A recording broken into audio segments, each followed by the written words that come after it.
All right, let's rock and roll. So in the last segment, we were talking about EBITDA and enterprise value and cap rates and net operating income for real estate. A lot of numbers. So before you go on to this one, you might say, it might be worth an hour to go through the previous segment a second time. Might be worth it. They say that repetition is the mother of learning. I don't know who said that, but it may be true. So if you want, you can move forward, or if you feel, I'd like to get those numbers a little more solid and try to understand the big picture concepts. One of the things that Robert Kiyosaki gave me, which is just an incredible gift, is understanding the importance of the big picture. And to always bring it, start big before you go small, and then it's also helpful to bring it back big again. So now we're going to get into these numbers a little deeper in terms of what makes a good number and what makes a less attractive number. And, it really comes down now to saying, okay, I have ABC here, I have XYZ here. How might I choose between the two? And we'll get back to earnings and enterprise value. But let's just look at it from a standpoint of growth now. Remember, what did Benjamin Graham say? Let's go back to it and let's take a look at what he said again. Let's bring that back up. Find it here. Here we go. Where is that little thing right here? Is this it? Is this it? That's not it. Is this it? That's not it. There it is. It's earnings and it's what? And it's growth, right? It's earnings and it's growth. That's really what his formula boils down to, is those two things are really, really big.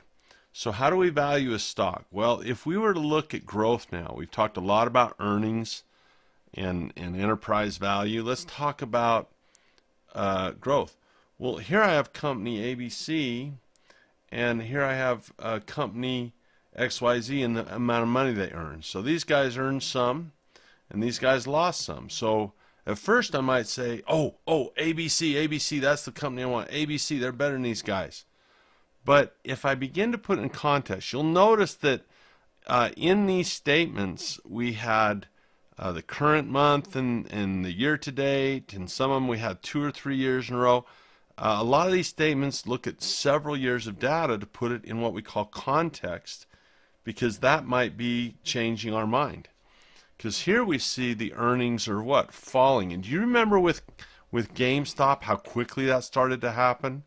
Well, here we might have a company like Tesla that's never earned any money in their life, but they seem to be getting closer to turning a profit, right? They seem to be getting closer. Maybe they will, maybe they won't. But this is a big deal because it looks like this company is in decline in earnings. It looks like this company might have a chance to turn positive and grow someday. So I'm going to start this segment with giving you something that you can begin to practice with to get better at this. And a little fundamental analysis is better than none. Let's dispel the myth that by doing a fundamental analysis on its own can give you this feeling that, well, it's guaranteed to work out now. The sooner we can let go of that myth, I just don't believe there's any investor in the world that gets to the point where after doing a fundamental analysis, they say, well, that's the only pillar I need. I don't need any other pillars. The one pillar of fundamentals is fine. There's a reason for technicals, as you'll see later. There's a reason for the cash flow pillar, as you'll see. And there's certainly a reason for risk management, because things change. And that is a real key in the 4 pillars of investing, is that things change. There is a misperception that the stock market is like Vegas and gambling, that you would have to choose your number on the roulette wheel and you either win or you lose, and that's it. And you had to have that knowledge beforehand, or you need to know the outcome of the football game to win at the sports betting booth. Not at all. We have many things we do to manage risk, many things we do to adjust. The world is fluid, things change. We just want to start off with some good criteria. So let's begin practicing, and I'm definitely going to be unapologetic. Look, if you like what you're learning here and you think the quality is okay and how our style is okay, I'll be unapologetic and put on my salesman hat and say, get a coach and begin practicing this type of stuff. So when we look at stocks, okay, and I'm going to go with stocks, and I'll let Kenny and my friend Than and these other guys handle real estate more, but I'll be a little bit more bold here and say here are some basic criteria for stocks. When it comes to real estate, I'm really interested in, I'm interested in things like interest rates. I'm interested in NOI. I'm interested in cap rate. I'm interested in stuff like that. When it comes to stocks, we're going to start with a few ideas here. We're going to look at the enterprise value. Okay, so if we took the market cap, we say, okay, here's how many shares they are. Here's what they're paying for those shares. But we're also going to look at their balance sheet and their income statement to find out the actual value of the enterprise. And then we're going to see the money it creates in EBITDA. And then we're going to look at how much we pay in price as opposed to how much we get in earnings. Okay, so these are all about very similar numbers. But then we're going to combine this with growth. That way we're going to get some good basic data on those Benjamin Graham fundamental numbers of earnings and growth. We have some good numbers on these. So we're going to look at the amount of money they earn compared to the enterprise value. We're going to look at the amount of money they earn compared to the stock price. And we're also going to factor in growth with something called a PEG ratio. And we love this because when you think about it, we want to know what price we should pay. That's what we pay. But we want to know what value we're going to get, which would be what? Earnings and growth. So in this one number, we get to play around, and with these two numbers, we're getting some pretty good basic data on what this company is without having to go through an insane fundamental analysis. Now you could certainly do that. This one's not insane, but you'll notice that here we have price, earnings, and growth that we really like, and we have enterprise value over EBITDA. These are the two that we're going to start practicing with right here. But if you want to know this other stuff, and there's more you can learn and study as you want to go through this, this is the trailing. This is what they expect. This is usually, sometimes you'll see a CTTM here called trailing 12 months. But one of the assignments that you could do with a coach is to say, I'm going to pick 5 companies, and I'm simply going to get these numbers. Now, once you get these numbers, what's a good number and what's a bad number? Well, there's 2 ways I would tell you that you could work with this here. Okay, couple of different ones. Well, let's go back to this. Generally, in the market, if I were to see an EV over EBITDA that was less than 10, I'd probably be more bullish on that stock. And now, please understand, this stock might even be in a downtrend because the lower the price gets, the more money it's making for the price, if that makes sense. So if I have a stock that's going down like this, well, if it used to be, let's say the stock makes $100. Well, if it used to be $10, now it's $5. Now $5 getting me $100 and $10 instead of 10. Make sense? So, this is a good number. Not necessarily. I don't like to put a stamp and say this is a good number. Period. But generally, the way we really pick stocks, if I can go back here, is really like this. Is we say, well, how does this one's numbers compare to this one's numbers, right? If you get any 2 people, okay, any 2 people, and you compare person A and person B in a physical with a doctor, that doctor will tell you, well, this guy's much healthier than the other, or this guy over here is much healthier than the other, or they're very similar health, right? But if you were going to be a life insurance company and bet, maybe this is the one you bet on, right? The problem we have is to do that one at a time with all kinds of stocks, with thousands to choose from. It's hard to run searches to get ideas. if you'd want to compare everything. So what we do is we say, okay, look, if you were a doctor, what would a really scary BMI be? He says, well, you know what? If you look at a body mass index, let's just use health, a body mass index that is greater than 30, that person's not just overweight, that person's obese. And we just know that in the general population, there's a lot of people that have a BMI that's less than 30 or less than 20 or 16. We just know if you want to find heart attack victims, the people that are going to die the most, I'll tell you, these guys are going to have a higher death rate than others. So we say this is a really bad BMI right here. Anything over 30 would be a bad BMI for a person. So that's if you were a doctor evaluating a body mass index. You know, how fat is Andy is what we're really saying. Isn't that nice? You know, instead of my wife saying, Andy, you're really fat, just say, hey, Andy, you know, BMI is looking up there. You know, she could say it that way maybe. And so what we can do is we can say, look, companies that have an enterprise value and an EBITDA ratio that's less than 10, you know, we could feel, you know, let's look at that group first and then compare those guys apple to apples. If we have an enterprise value over EBITDA of greater than 20, we might lean a little bit towards the bearish side on those guys. You know, price earnings and growth greater than 1, price or less than 1, very bullish. Price earnings growth greater than 3, maybe bearish. Now, let's not get pigeonholing ourselves into saying, well, this stock, the wrong way to think about it is, oh, I have a winner and oh, I have a loser, right? Oh, I have a winner over a loser. Not at all. This is basically the checkup. You still don't know what's going to happen. This is basically the physical, the checkup.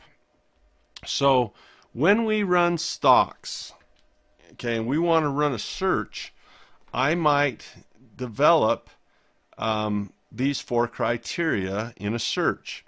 And there's lots of different ways to do this. There's, you know, Yahoo Finance you can do it on. And if we look here on Yahoo Finance, you know, here's a company that we're going to use as an example throughout the 4 pillars. Is here I ran this search, and I ran this search for large cap or mega cap, a price greater than 10, an EBITDA, right, an EV over EBITDA that's less than 10, and a PE ratio that's less than 1. So all of a sudden, I can go and I can take this criteria, I can put it in a computer for a search, right? And if you'd like to learn how to set these up in different software, in different ways, our coaches are available for practice and help and all this.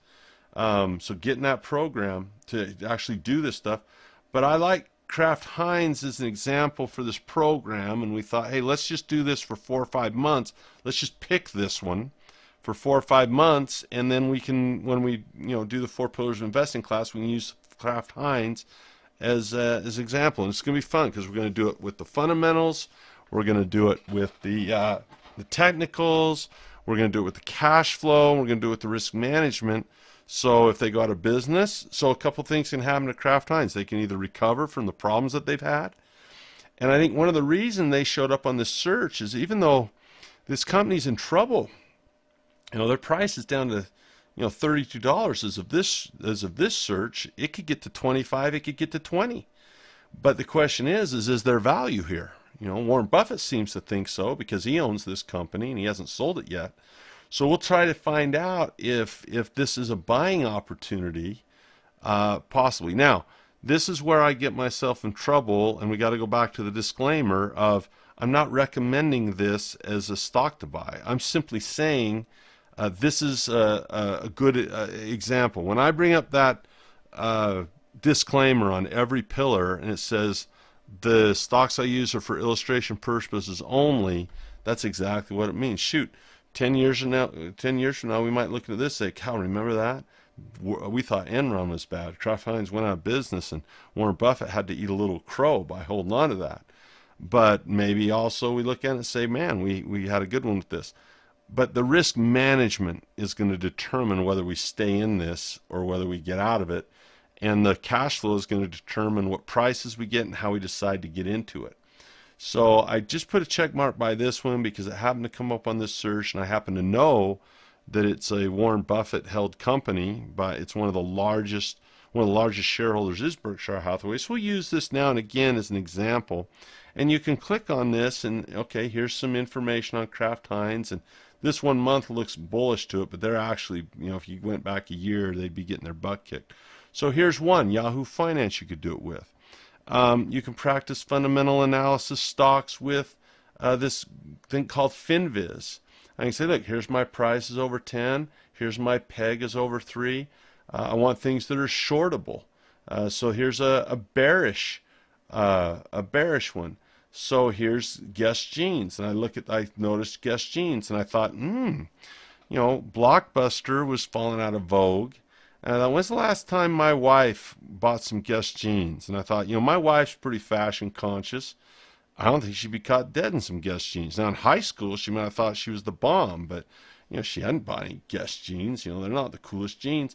So maybe, I can mouse over this, start doing a little technical. So we'll look at some of these examples. Now technically I can see it's in a downtrend and, bumping up here. Maybe it's a time to maybe put a target on this of $14 and say, hey, I can make a couple easy bucks right here, right? Maybe so. I don't know. Time will tell. We'll look and see if it went up and down from here in the future.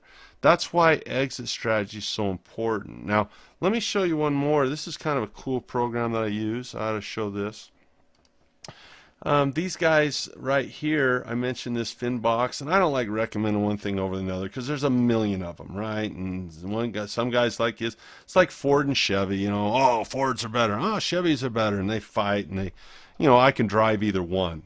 So right here we have some screeners right here, for example, and I could go into some of my save scans and notice that here I have these same fundamentals set up here as I do. I have this in Yahoo. I have this in FinViz.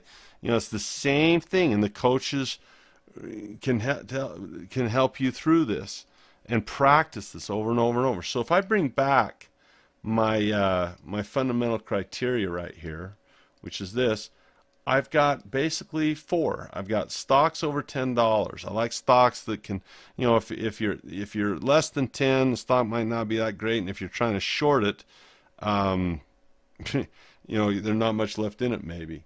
Large cap stocks that are liquid, in theory they're well established, especially on the bullish side. EBITDA, we have a bullish number of less than 10, a bearish number of greater than 20. And we have a PEG ratio of less than 1 and a PE ratio of greater than 3. And we'll get into some more of these numbers as you get into the Mentor Club and other stuff. So notice that I've got those same numbers right here. I've got my enterprise value less than 10. I've got my PE, whoop, I didn't put it up there, greater than 3. Let's put it up there. And this is for which one? Less than 10. I want it greater than 1, excuse me, on a bullish type of deal, and so I'd update that. And then I want my market cap greater than 10 billion and some price stuff here. So I can click on these and it'll give me lists of stocks, and you'll notice in a Benjamin Graham situation I can mouse over these and see how many of these would fit that Benjamin Graham formula and what their upside range is. Now notice he didn't choose a target, he chose a range, and he can be so wrong on this, right? So it says here's the top matches right there. Obviously these prices are going to be lower because we're looking for bargain stocks. We're looking for stuff that might be a little bit cheaper in terms of the S&P, right? A little bit cheaper in terms of that. So we're trying to find discount stuff so they can outperform in the future. And I can also run the bearish scan, right? And so these are ways to get really stuff. Notice that the Benjamin Graham formula, there's not a lot of here with upside because of the fundamentals we put in. We're saying, gee, this doesn't look too good right here. Well, it shouldn't look too good, and maybe these are a little overpriced. Maybe these are a little bit overextended and done better in price than we thought, and they're full of money and ready to come back down and revert to the mean. So there's all kinds of cool stuff. We in our coaching program, we have assignments for people that really want to practice this and do it for real. And we have these little coaching groups where you can, get to do this with a handful of other investors. Really fun stuff. to do it in whatever time it is for you now, right? Whatever, stocks are big or small. So this is really good to complement the video to do some stuff that's current live, right? After this is, we'll probably redo our videos every 5 or 6 years, but it's still nice to have some current stuff. So there's some ideas in terms of that. Now, we look at going big and small. This is a fun idea. Here you have Steve Jobs, and that's his house when he first started, Apple. He started Apple in that garage right there. So here you have this humble beginnings, basically, and he had to sell, him and Wozniak sold their calculators and their Volkswagens to get started. And which house is Steve's? Pick it out. Which house is Steve's? I'll tell you which one it is. It's that one right there, because that one has an apple in it. See the apple on the front porch? And so there's Steve's house. Well, it's hard to see that, right? Because he didn't have a 10K. But this GM, I mentioned earlier, Romney and Obama are fighting on whether they should go bankrupt because they can both see the 10K is a ticking time bomb. So I really love to go short. When we do our meeting with Monday with the guys I trade with, I pride myself on coming up with a short, even in a bull market, because I just love to find them and see if I can find shorts. And it's exciting to balance your portfolio with a few shorts as well along. Very much more risky to go short. Much more risky to go short. But nevertheless, I think shorts are sometimes easier to find than long. Sometimes I think they are, and that you can be opportunistic there. So begin to practice with this stuff. Begin to practice with software. You can click on stuff and see their chart and begin to to practice what you think can work for you with some of these tools. Keep it simple. Keep it basic. So here's how you might do it. Maybe you go out and find a handful of these companies. We have thousands that we do, and so maybe you run a search and it says, okay, we'll hide this. Say, hey, here's 124 that fit that criteria. So you now narrow the universe from like 10,000 down to 124. You can sort it by price and say, okay, here's some by price, and I can start looking at these that are over $10. And just begin to practice with some of these and start looking at them, right? And see which ones. Oh, CarMax, interesting. Okay, let's look at their stock, and then we'll go into technicals and start. So once you get a handful of companies, ABC, XYZ, look at the PEG ratio and start comparing one to the other. And we like compare stock to stock, right? Stock to stock. And we also like to do it versus the sector. So if the average in the sector is, let's say, 2, but we find pegs that are, maybe this one is 0.6 and this one is 1, well, they're both doing better than the sector, but let's say this is 1 and this is 0.6. This is a regular one. This one's really, really low, so maybe we give that a nod, right? Comparing apples to apples. Go back to the analogy of the doctor giving a physical on a person, trying to find someone who is a potential Olympic athlete, a potential astronaut, someone who's going to be physically resilient as opposed to someone who might not be, or be like a doctor who says, look, insurance company, I'm going to show you the 5 people that are going to have a heart attack most likely.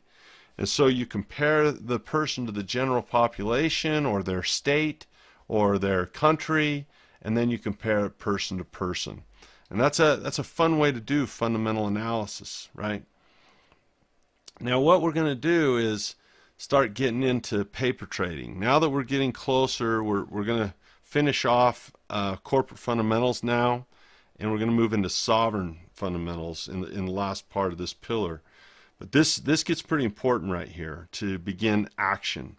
So I would recommend that you get yourself some type of a spreadsheet or some type of a notebook, and they'll certainly help you this if you want to participate in coaching. But you put in a symbol, ABC and XYZ and Acme and whatever comes up on those searches, right? Pick just a handful of 2 or 3. You're just practicing. You're just practicing on paper. and you say is a large cap, and you put in its cap rate, so okay, this one was 11 billion, and this one was 13 billion, this one was 10 billion. You put in their price, this one's $32, and this was $46, and this is 110 or whatever, right? And you'd have a bullish, and I failed to put this here, you'd have a bearish as well. I should put that in. And you would compare, the peg. Oh, this one's got a peg of 1, and this one's got a peg of 0.5, and this has got a peg of 8. And then you look at the EBITDA over enterprise. This one's got one of 9, this has got one of 6, this has got one of 5. And then you do the same for the bearish type of stuff, okay? So get yourself a little notebook or sheet or spreadsheet. I just did a spreadsheet here. It's an Excel spread or a key, what is it? Numbers in Mac. And you can get this and start adding columns adding columns here if you want to put more in, and just start doing doing a breakdown here of this stuff, right? Just start doing. I shouldn't do this live breakdown. Maybe we can do it like this, bearish, like that. Just do it right here on the fly. Of bullish criteria and bearish criteria when you look at your breakdown of how you do it. And here they are. Bullish criteria, bearish criteria, EBITDA. We have the elements from Benjamin Graham, and begin to practice finding these and evaluating these. And then once you put a few in a little spreadsheet, it goes really fast on how you do this. Now, I do not do a spreadsheet anymore. This is just for practice. I don't, write these out and put these in. I just look at them and start picking them. And you'll get to that level too. But for now, let's go ahead and practice and just see if you can find 3 stocks that you can put a symbol and fill these out. 3 stocks over here that are bearish, and come up with 3 bullish practice trades and 3 bearish practice trades. And then, if you put them in a paper trade account, you can't lose any money by practicing. And so this is why you took the course, right? This is why you invested all this time, is to start learning how to evaluate these. And I hope the epiphany is, it's like, my gosh, I can begin to follow what Benjamin Graham said. I'm probably not going to be the next Benjamin Graham. Maybe you will be. But at least I can say, you know what? Okay, this is what one of the smartest fundamental analysts ever said, that if you can start looking at earnings and growth, you're heading in the right direction, right? And so now you have an opportunity to actually do some numbers with earning and growth. Mine are a little bit different than his, as I've developed my own style from my own mentors. But essentially, it's about the same 2 things, these elements of growth and these elements of earnings. And these, we found with our students, have been a great way for them to start, a great way for them to learn and begin doing fundamental analysis. So a shorter segment here, which we'd like. If we can get one of those, boy, we'd like a shorter segment. Here's what we do. Get with your coaches, right? Prepare to report to your Cash Flow Academy coach. Do a fundamental analysis on 3 stocks for bulls, and do a fundamental analysis on 3 stocks for bears. Then compare those to the average in the sector. Run a scan for strong peg ratios and weak peg ratios. You can do that where? You can do that on FinViz. Here it's over 3. That's a weak peg ratio. Definitely find ones that are shortable. They don't have EV over EBITDA here. That's fine. And, you're still going to might find some nice opportunities here for some shorts, and then off you go. Okay, very, very cool stuff. When we come back, we're going to move from personal, corporate, sovereign. It's my hope from the bottom of my heart that you're enjoying this education. If you are, send me a letter. I love to get those. And I don't really publish many or anything like that. I don't worry too much about stuff. Sometimes the marketing department will. But for me personally, I just love to hear good feedback. I'm starting to pick it up, man. I had to take it, I had to go through this segment twice, but man, I did it and I got it. That stuff makes me feel good. So this was a huge part of our fundamental analysis pillar, because we went through so many numbers and really dug down to details. Let's go back big picture one last time. What are we really trying to achieve with this? Well, we're trying to find us a good player. And we do that with their current production and their potential, right? Same with the stock, current production and their potential. And that's really what these numbers do for us is, what's their current production? Here we have this growth idea. What's their potential? And that's a basic primer on fundamental analysis for looking for stocks. Awesome job. Great job.